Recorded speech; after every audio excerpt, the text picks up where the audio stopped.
Numen is considered the IHR journal flagship, really.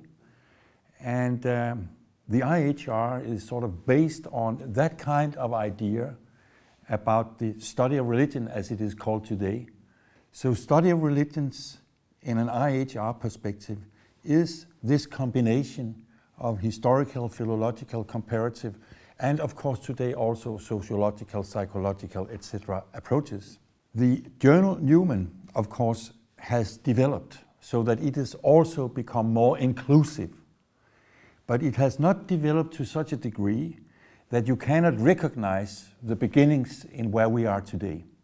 And when I say that it has, of course, modernized and updated itself, it's also because this is also evident from the aims and scope that is mentioned in the beginning. It says here, and I quote, that Numen publishes papers representing the most recent scholarship in all areas of the history of religions. It covers diversity of geographical regions and religions of the past as well as of the present.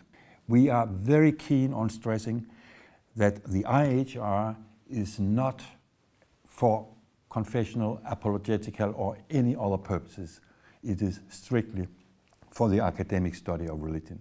Then it says, and I quote again, while the emphasis lies on empirical, source-based research, typical contributions also address issues that have a wider historical or comparative significance for the advancement of the discipline.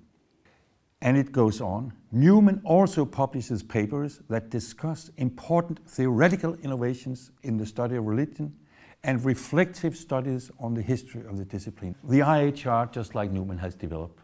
We have now much more than 5, 6 associations, national European associations, and already early an American.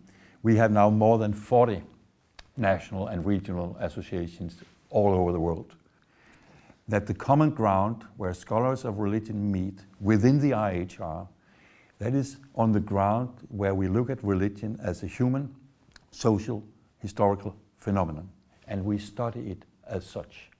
That statement made by Fablovsky has become extremely important in the history of the IHR, and it's going to be repeated also when we come out with a special issue celebrating the Numen 60th birthday. The IHR then is 65 years old. It was established also in the Netherlands, in Amsterdam, in 1950. Before that there had been 6 World Congresses, but there was not a sort of an association in this way. So the IHR 65, we are developing, Numen 60, developing all the time, but we are also trying to stick to the old-time virtues of the academic study of religion. And I think Numen is the flagship also for solid, not old-fashioned, but solid and sort of to-the-point studies of religion.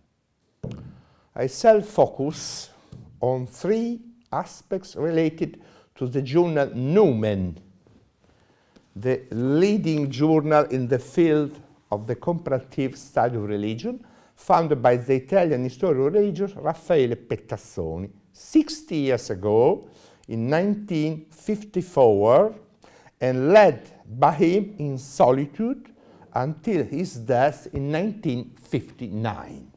The name was decided upon by Pettassoni in October of 1950. Quote from Rose, "The Romans, like the Melanesians of modern times, believed in a supernatural power or influence which they call Numen, plural numina."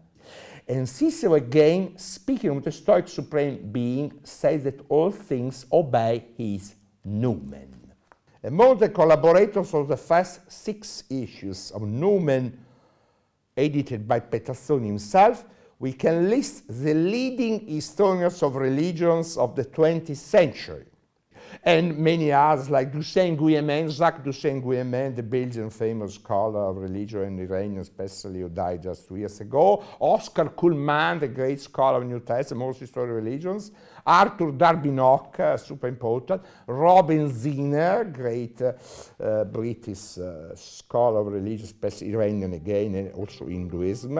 Erwin Goodenough, etc., etc.